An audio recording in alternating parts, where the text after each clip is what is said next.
Okay, so apparently all it takes to beat one of the hardest dungeons in Raid is months of stress, pile of broken dreams, and surprise, a rare champion that nobody talks about. That's right, after planning harder than Plarium did for the most recent event dungeon, I took down the Sand Devil Stage 25 on my Solely Voids account, and no, not with some shiny Void Legendary, I beat it with a rare, like the kind of champion you usually feed by accident. So grab a snack, pour one out for all the silver I lost building this champion along the way, and let me show you how a dumpster tier hero carried me through endgame Sand Devil. Welcome back to another episode of Solely Voids, where we're taking a break from talking about the tightest fusion, and we're going to give you a deep dive into what we do regularly on the Sand Devil. We finally built the team up, stage 25, same team, we just finally hit our stat threshold. Before we get talking about the build and all the ins and outs of how you can make this work if you want to, it is important to know that the starting point of me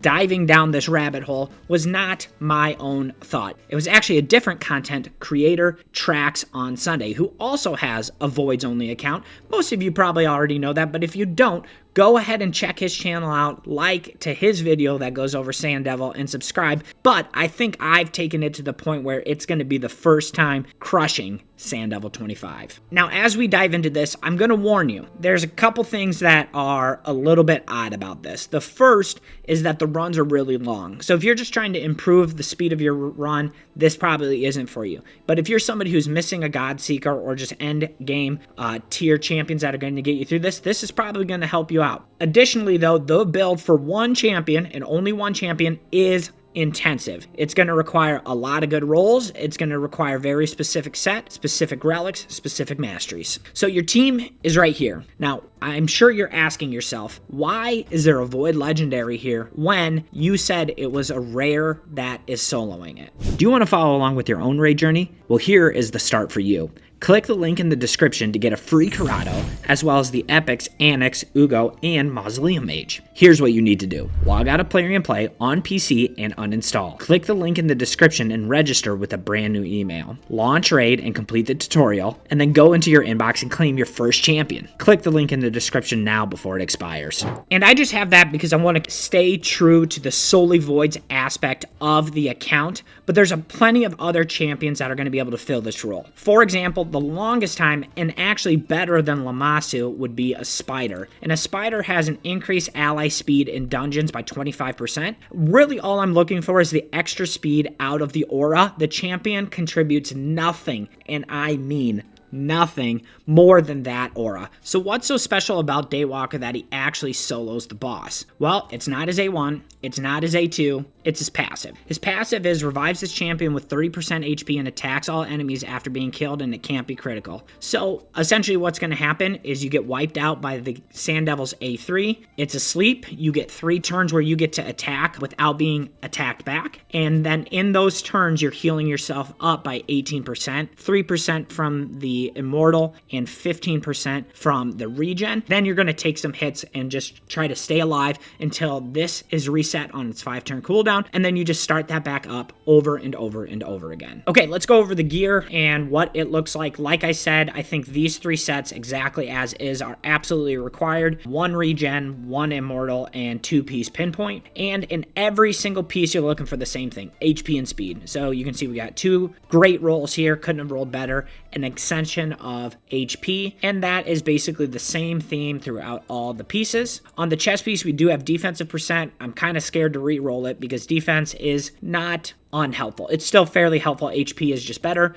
but here we got HP on HP. We didn't get the speed roll that we wanted, but defense again isn't bad. So defensive percent is probably your third. Speed, HP, defensive percent. And then here we have speed on speed. We didn't get the sub rolls we wanted, but we do have a little bit of HP on the bottom.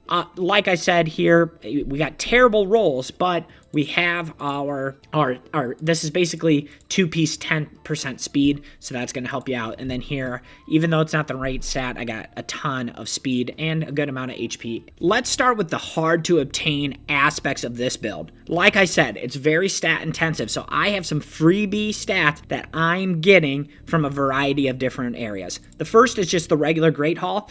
You can't see it, my camera's covering it up, but my HP is maxed, my defense is almost maxed. Honestly, the rest of those other stats don't even really matter. But this was the biggest difference maker I chose to do, is I chose to invest a ton of my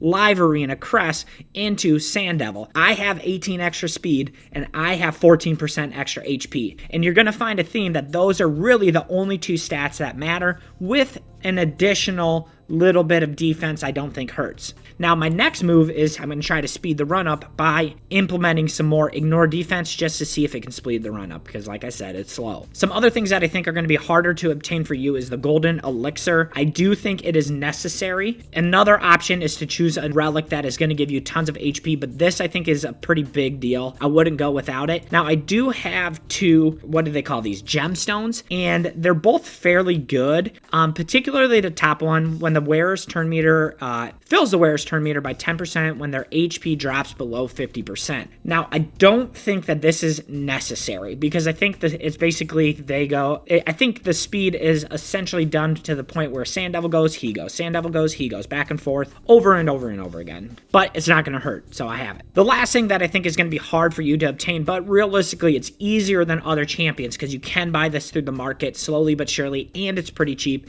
is I do have a 4-star blessing. I would recommend at least 4 stars, mostly because you get additional HP, and like I had mentioned, HP is going to be goated here, but then also the miracle heal is necessary because your HP is going to get damaged and you need to restore it progressively throughout the fight. Without the Sand Devil bonuses, I'm looking at 88k HP, 35k defense, 279 speed. That speed is quite impressive considering my base speed is 91. How terrible is that? But then once you add those bonuses, it increases a lot. You know, we're up to 91k HP and 297 speed. Now, I will say, in exact science, just through me trying this progressively as I go on, felt like 90k HP seemed to be a nice little threshold when I had 3500 defense, because that was basically the difference between a 100% run or a 0% run. Now, why do I say that that's the difference between a 0% run and a 100% run? Well, like I said, the runs are incredibly slow. This A3 is going to wipe your team out. 100%, there's no question about that. But that's where the Daywalker's passive ability kicks in and revives the team back up. But it's this A2. This A2 also hits pretty hard, and sometimes it crits. So it seemed to be roughly around that 90k